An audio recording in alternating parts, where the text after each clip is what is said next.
Abarundi twese twese turi bamwe twese rimwe dusangiye akabisi n'agahiye turabavandimwe turabavukanye nyakubahwa perezida jewe ikibazo ngomba kubaza si n'ikibazo n'iciyumviro nyakubahwa perezida aha muri South Africa kuva COVID-19 itanguye muri South Africa bashyira batangura gukorera online.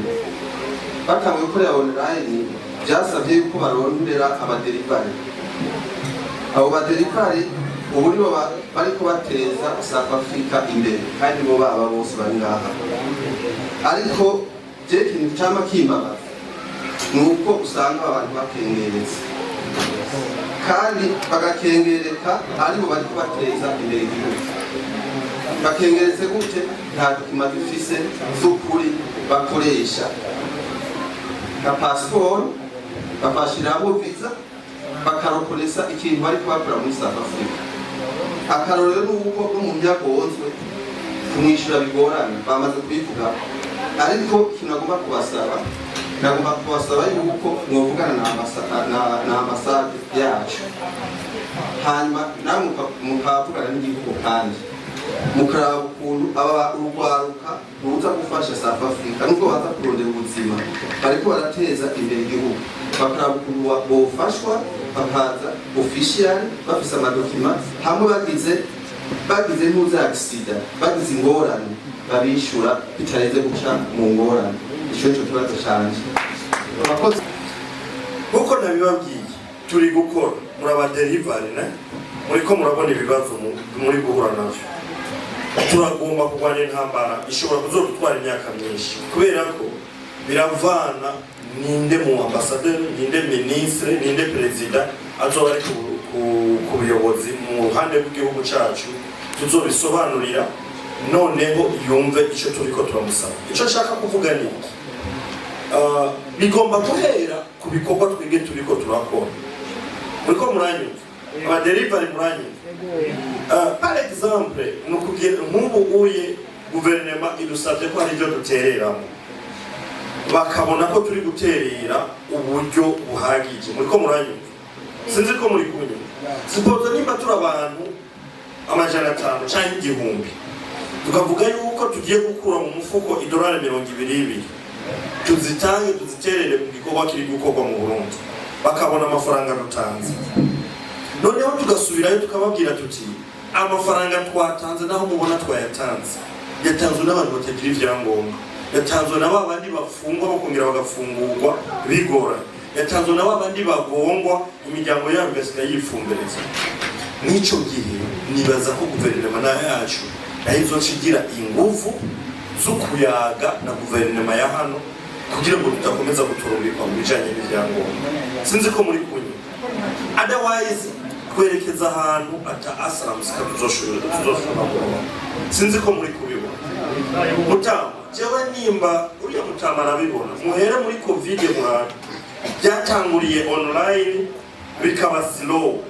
Ubu naho murabona ko ministre yahaje yarabifunze babishira muri kote za Scrabrini na UCT. Babishize muri kote ngo uyu Trump acafunga iminuza amarobine yafasha Scrabrini na UCT. Ubu abo bariko barabiburana imiryango barugaye abo bariko barakora. Ubu mwoca mwitega ko asaramusika tuzozironka ryari. Twege rero dukwiye gukaza inguvu kugira ngo tunezereze Bujumbura nitwayinezereza kugira ibyo tuyisaba ishobore kutwumva. Sinzi ko muri kunyuma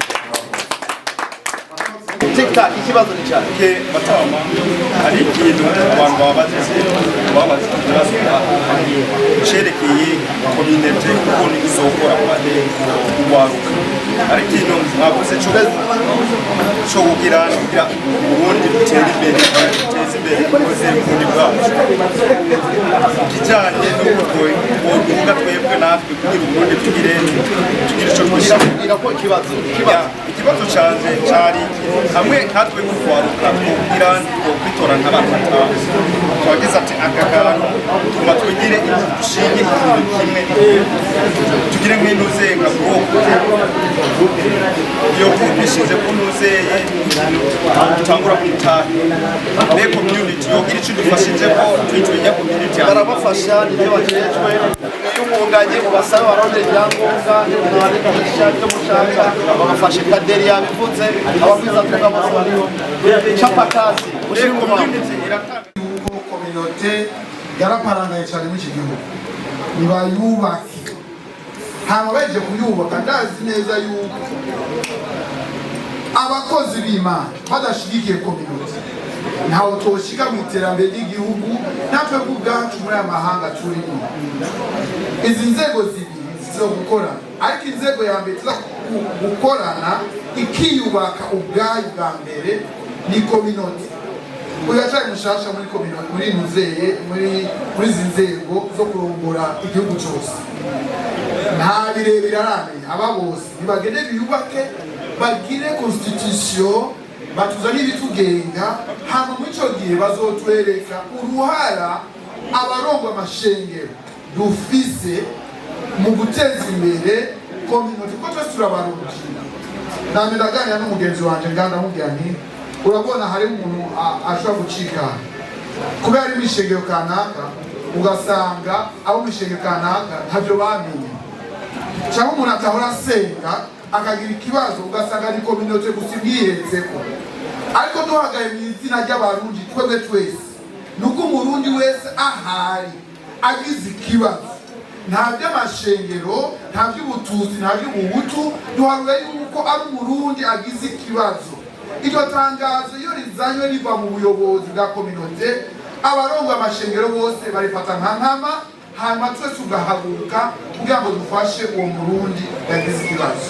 Rero nibagende bitunganye twebwe nk'abarongozi b'ishengero si abantu boca bamagurwa nyine twe tugenda kuko na twebwe aya mashengero muyabona arafise ahantu atuhagwa arafise urutonde. Rero urwo rutonde dushobora guca turugomba urwo nyene hama tugukorere. Murakoze cyane nyakubahwa.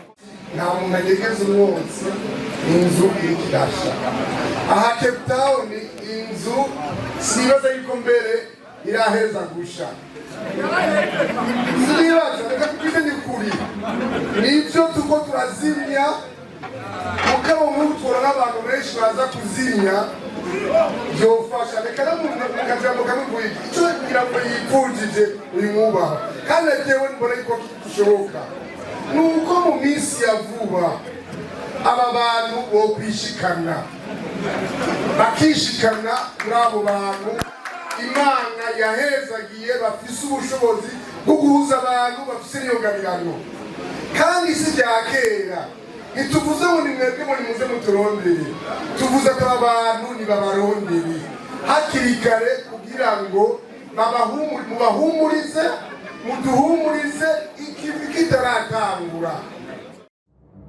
Diaspora inasinzira.